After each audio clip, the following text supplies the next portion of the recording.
This is Akashvani. In the weekly program Current Affairs, now we bring you a discussion on significance of President's upcoming visit to Fiji, New Zealand and Timor-Leste. The participants are Professor Swaran Singh, International Relations Expert, and Diksha Saxena, Akashvani correspondent. President Draupadi Murmu will be visiting Fiji, New Zealand, and Timor-Leste from 5th August to 10th August. The visit is significant in terms of India's focus to the Indo-Pacific and also the Act East policy. India shares a very strong and deep connect with these countries. This will be the first ever visit by a head of the state from India to Fiji and Timor-Leste. To discuss the subject in detail, we have with us Professor Swarat Singh. Professor Singh, welcome to the show. Thank you, Diksha, for having me on your program today. Professor Singh, President Draupadi Murmu is visiting Fiji at the invitation of her counterpart, William Cataneve. I would first like to delve into the history of India-Fiji relationship. It's very interesting to begin to think of India's relations with Fiji from historical perspective. It's sometime during the colonial times that Britishers had taken large number of Indians, particularly from north of India, UP and Bihar, into plantations in Fiji in that sense. And that continues to be an important focus. We have about 38% of population of Fiji, which is of Indian descent. And therefore, it's most important to underline cultural and people to people relations. And some of these people of ethnic Indian origin have also been very, very powerful in politics. And we have seen even in difficult times. For example, Fiji had a coup in 1987 or in 2000. India became a major voice for ensuring stability and taking that issue all the way to United Nations and so on. And therefore, I think it's important to underline people-to-people relationship, and that old story of colonial times of sugar industry continues even today, as that being an important sector for India's investments there in sugar industry. And more recently into biofuels, which is where the global climate change transition is again bringing India and Fiji together. And of course, whole lot of other sectors of health and education, climate change, all sort of other cooperations are important to underline. And that is why Indian president, when she is there, among other things, like she's going to address parliament or meet prime minister or president and also address Indian diaspora. And I think that is very significant part of how India connects or how Indian leaders connect when they visit foreign countries. And Fiji in that case presents a very unique case of long history of relationship and a large number of people of Indian origin being very important segment, important component, important part of the total population. As I mentioned, about 38% of population of Fiji being of Indian descent. And that, I think, makes a very unusual connection of India and Fiji. Professor Singh, you have spoken at length about India-Fiji relationship. So now breaking up your answer, I would first like to ask you the significant president's visit in this time. Like before this, none of the head of the states had visited Fiji. So why is it important in the current times and how is it going to bolster our ties in future?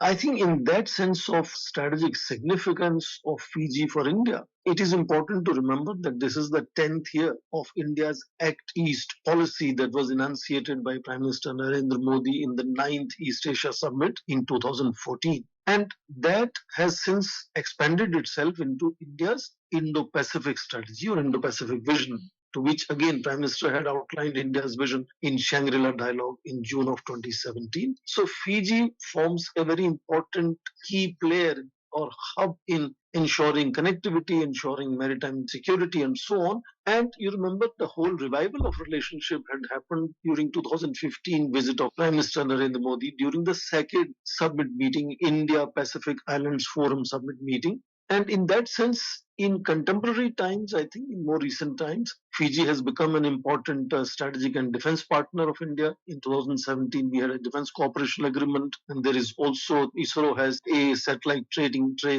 station there. So in that sense, that makes the relationship much more significant, and that explains why India then chooses to also send head of state now, which you mentioned is the first time India's head of state is visiting Fiji. And therefore, there are whole sort of connections, but largely with the Indian focus on Act East policy, Far East focus, and then of course Indo-Pacific focus, which makes Fiji a very close friend and enormous domestic constituencies that support India's strong relationship, economic, political, cultural, and so on. And that makes it very significant that I think important exchanges and visits should take place between India and Fiji. And in that context, I think the visit of Indian president is going to also create that new enthusiasm. And obviously, they'll be signing a whole lot of new agreements. I understand that in Fiji, among other things, she's going to lay foundation stones of creating a new building for India's chancery. She's going to lay foundations of a 100-bed hospital there, and also for residential quarters for the staff of Indian Chancery there. So a lot of actual investments, decisions, and construction-related activities going to be part of her visit, which is a fairly packed visit. And I think that shows that when you have a hectic, hyperactive engagement with a country like Fiji, which is located in a very interesting Western Pacific area, where these islands have become focus of all great powers. In fact, China is engaging them seriously, Australia, United States engaging them seriously. So also India's engagement has seen a little new enthusiasm in engaging that whole region, in which Fiji is a very important hub to connect India in that entire larger region. And that makes, I think, this very important that head of state of India is paying a visit to Fiji this time. Professor Singh, before I ask you about other details of India-Fiji relationship, I would specifically like to bring your focus to, as you spoke about the strategic importance of Fiji for India. I would like you to decode how important Fiji's location is for India and why is India so much interested in the country of late. Diksha, this can be answered at various levels. I mean, for example, let's look at first of all bilateral level. Countries that begin to develop defense cooperation is a clear example of very strong trust between two nations. So from 2017, as I mentioned, India now regularly does joint training exercises, regular discussions and debates on maritime security, on piracy, on illegal fishing, and so on climate change related issues. That's at the bilateral level. Then Fiji is also important, I mentioned, in terms of the whole gamut of countries described as Western Pacific Island nations. And they have a very important Pacific Islands Forum, which in climate change debates has become very significant. But it's not just climate focused connection that major powers are today building in these island nations. They are also significant in terms of as world is moving to engage with oceans, from continents to oceans. And these are islands that have always been engaged with oceans. So it could be just fisheries, but it could be tourism, it could be sort of nodules on the surface of oceans in terms of harnessing all kinds of resources at the seabed. And in that sense, I think they also present a certain number of countries that vote in various other forums, whether it is United Nations or in climate change summit meetings or in other ASEAN related, ASEAN centric initiatives in that region. So when Indo-Pacific has become kind of a global focus, all major powers have issued their Indo-Pacific strategies in about last 5-6 years. And in that sense, when the whole world is looking at Indo-Pacific, there is one way to engage the littoral nations, which are continental states, but other equally important is to engage the island states that exist. And these island states of Western Pacific occupy a very large part of Pacific Ocean, and therefore they are significant for sea lanes of communication to ensure free and fair trade. But it is also important to keep an eye on what other major powers, particularly a lot of Western countries, are always concerned about what is China doing in that part of the world, because access to these set of islands gives you access to a very large part of Pacific Ocean. And when India's focus and focus of all major powers is on Indo-Pacific, I think in that sense also Fiji is very, very important hub, as I mentioned, for ensuring the connectivity of India in the larger region, not just to littoral, but also to island states. And of course also to focus on initiatives on climate change, on maritime security, anti-piracy initiatives, etc. So there's a whole range of reasons that explain why India is interested in engaging Fiji and other island nations in the region. And it also means that these initiatives are making enormous change on the ground. So in the sense of India's contributions to sectors like health and education, India has made important contributions. And that is also partly important because, as I said, 38% of people there are actually of Indian descent. And that is also a connecting of India with Indian diaspora in that sense. So multiple ways to understand why Fiji is important and why regularly high-level visits should continue to happen between India and Fiji. Professor Singh, earlier you had mentioned FIPIC. Circling back to that, Forum for India Pacific Island Countries of FIPIC is a testament to India and Fiji's warm relationship. FIPIC was inaugurated by Indian Prime Minister in Suva back in 2014. So I would like you to explain this to our listeners. What is FIPIC and how important it is for India and the other Pacific nations? Though you have briefly explained about India's engagement with the island nations, but a little bit on FIPIC too. I think FIPIC, nice that you brought it up, Diksha, because that gives an enormous opportunity for any country, like in this case India, to engage with a large number of national leaders of these island countries at one forum. And it is not just advantage of being able to meet all of them at one point in time under one venue. It also means taking collective initiatives as to how these nations together are looking at resolving several challenges, whether challenges are of terrorism or piracy or climate change, and how can India contribute to their well-being, economic development, healthcare, and so on. And in that sense, each sovereign nation again has a voice in international forums. And if India engages these many heads of national leaders in one forum on a certain frequency, that creates sort of India's goodwill in international forums, and India will both be able to echo their concerns on important forums where India plays an important role. Like I mentioned, India has been in UN Security Council 8 times as a non-permanent member. And it's significant if India is sitting on UN Security Council, whether India can also bring up issues of global south or issues of these Pacific islands into what is to be debated at UN Security Council or in other forums like East Asian Summit. So in that sense, I think it's a great connect that the forum collectively makes it much more effective and efficient for any external player like India to go and understand them, engage them, and build partnerships with them. Whether, there are also issues of energy, for example. Some of these islands have resources of gas and oil. In that sense, that kind of cooperation can also be thought of. I think fast forward movement of collectively engaging these island nations is what makes that platform FIPIC extremely significant. And India has been lately engaging these. After 2015, we had a visit by Indian Prime Minister again to Papua New Guinea to attend a similar third FIPIC summit meeting. And the whole warmth which was shown to the way Indian Prime Minister was welcomed there, I think, was issue of media headlines and debates for several days after that event happened. So I think it's also the kind of warmth and bonhomie with which India is engaged by these nations when they meet in FIPIC meetings with India. It makes that, I think, regional forum extremely very effective and efficient way of engaging this large number of island nations by India. Professor Singh, you spoke about bonhomie, and my next question is actually about humanitarian assistance and disaster relief by India in Fiji. Do you view this as a tool of soft diplomacy? Absolutely. In fact, the whole world now wants to engage at global level, particularly great powers want to engage at global level, not using hard power. Hard power has become out of fashion. Nobody likes to build relationships. Of course, there can be defense cooperation, but to go out and project your power is done now in terms of soft power. And starting from 2004 tsunami, the whole focus of major naval powers, and India is one of them, had shifted to humanitarian assistance and disaster relief.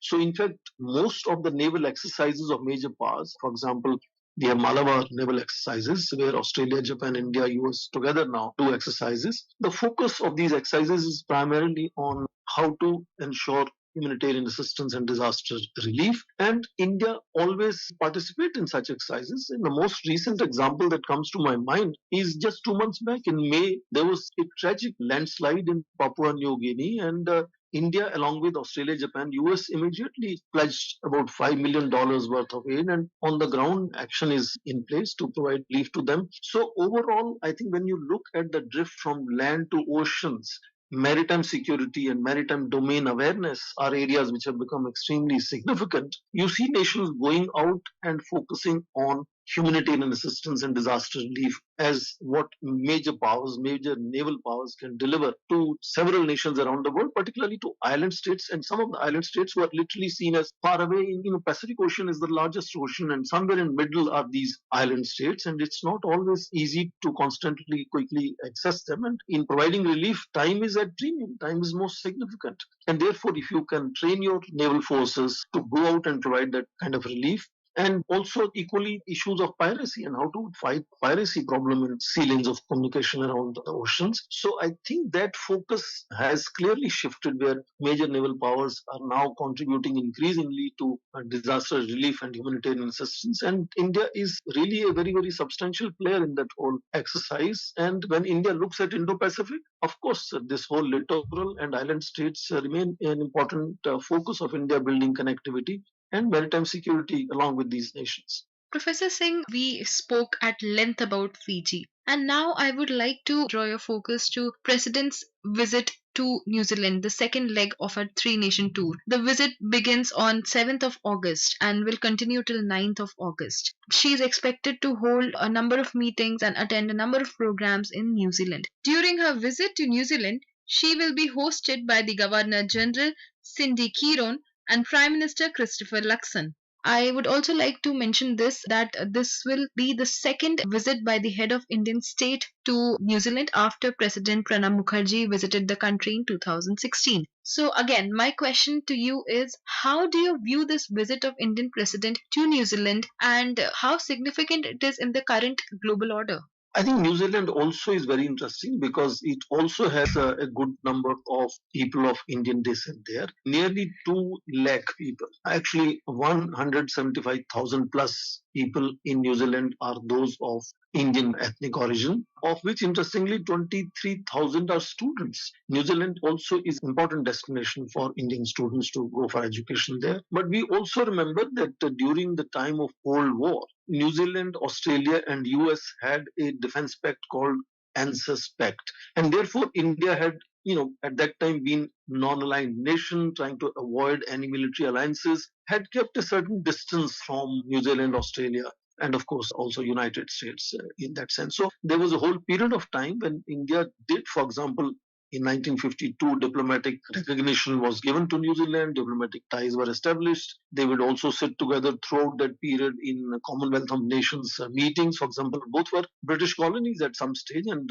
later they had even joined together in East Asian summits from 2005. But I think this whole reconnect has happened primarily in the context again of India's Act East policy, India's Indo-Pacific approach. And that is why I think lately again there is a far more hyperactive connection initiatives. We saw in 2017 after President Pranab Mukherjee's visit, they had started India New Zealand cyber dialogue. They also focus on tourism is another very interesting connect. Indian film industry likes to do film shooting in that. Also after India and Australia, the Melbourne University started an India Australia Institute, University of New Zealand in Victoria.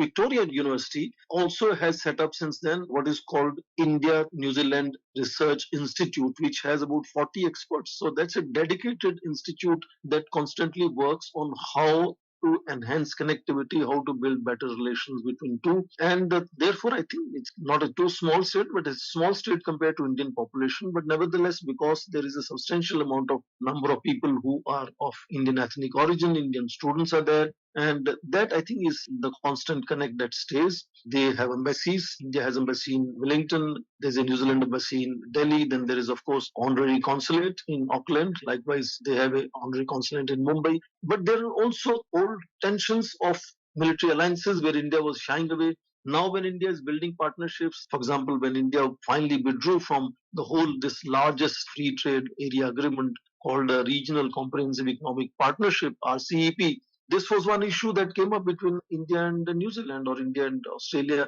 about agricultural subsidies, about milk and milk products, etc. Could be delivered cheaper than, it could impact on Indian micro, small, and medium industries. So sometimes there are also once in a while irritants, but there is also enormous cooperation. There is also defense cooperation, I must mention. There are joint military exercises that have happened. Their forces work together and they have shared several UN peacekeeping missions. So there are a whole lot of areas where India and New Zealand are working together, but one wouldn't completely rule out that there are also areas of irritation sometimes, especially when you are trying to build trade and expand economic relationship, then there are sometimes issues. Professor Singh, in detail you explained India and New Zealand's relationship, but I would like to draw your attention to specifically two areas of cooperation. One is defense and the other one is education. I believe that President Draupadi Murmu is also about to address the Indian students in New Zealand. So, how are we cooperating on the front of education? One. And second,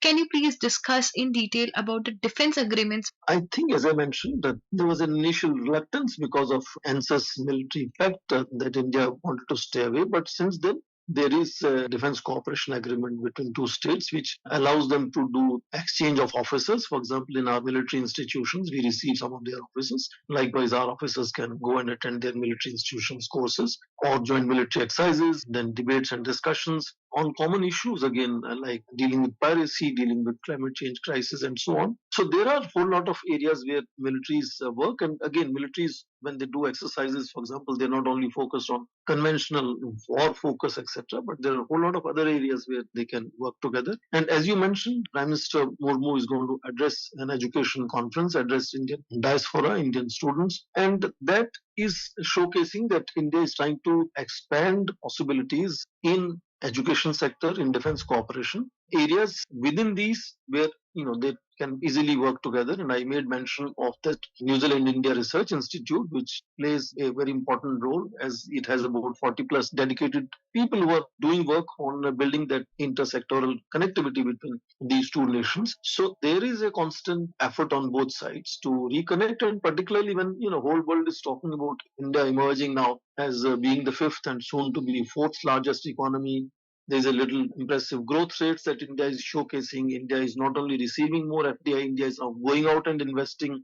And India's aid and assistance has also increased over a period of time. So with that kind of surge and growth rates in Indian economy, I think all nations, including then of course New Zealand, is getting more interested in engaging with this country so that they can build a trade and investment relationship to benefit from this whole upsurge in Indian economy, showcasing good performance in last few years. Professor Singh, the bond between India and New Zealand is rooted in their shared history as former colonies of the British Empire. I would like to ask you that how does people to people connect? How does it play as a game changer in the diplomatic ties between any two countries? And specifically, I would also like to ask you about New Zealand. How is it going to bolster our ties with the people to people connect? I think very clearly, first of all, it is important to understand that this had come to be an important focus even during Prime Minister Vajpayee's time, when we had started having Pravasi Divas every 2 years and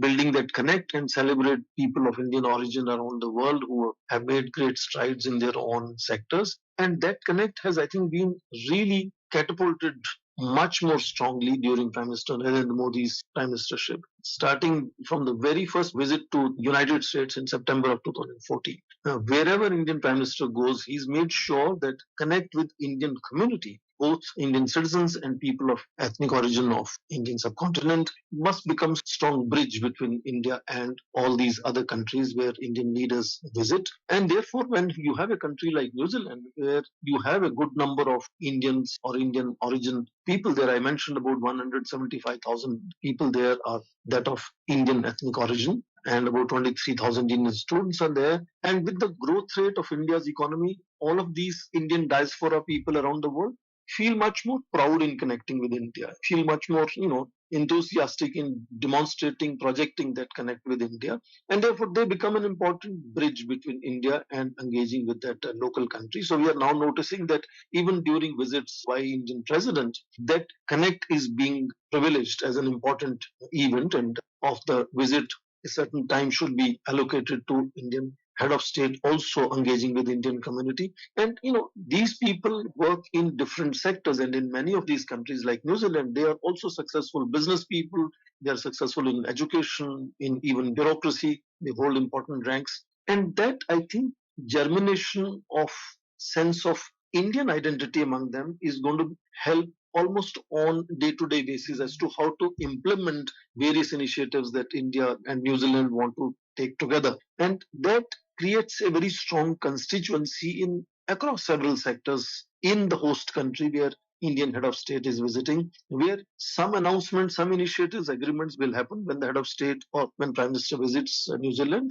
but how will they be implemented from both sides on the ground? I think that is where this connect with Indian diaspora, which is, as I said, part of last 10 years now, very important focus on connecting with diaspora, so much so that India now even looks at individual citizens, not just in large number of community, when large number of Indian diaspora is in under threat in Middle East wars, for example. But starting from Sushma Swaraj, she had started, even if a single Indian is in distress anywhere in the world, it becomes responsibility of Indian state. So that increasing focus of connecting with Indians abroad plays a very important role. And I think that is why we will notice that President Murmu will also be addressing Indian diaspora there, addressing an education conference to make sure that the pride of India connect of those people, even if they are citizens there, their loyalty, of course, is first to New Zealand, but that consciousness of India connect is very important to take forward building partnerships across several sectors. And I think that is what is making it important that Indian president also, likewise as Prime Minister does every time he's going abroad, addresses and connects with Indian diaspora in countries. In fact, in all three countries she's visiting, Indian president is going to connect and address Indian community also. Professor Singh, you rightly mentioned that the heads of the states maintain this, and even president is going to address the Indian diaspora. So I would like to bring your attention to Timor-Leste. That would be in the third leg of our visit. So can you please explain our listeners briefly about Timor-Leste, India, and the relationship between the two nations, and what would be the way going forward?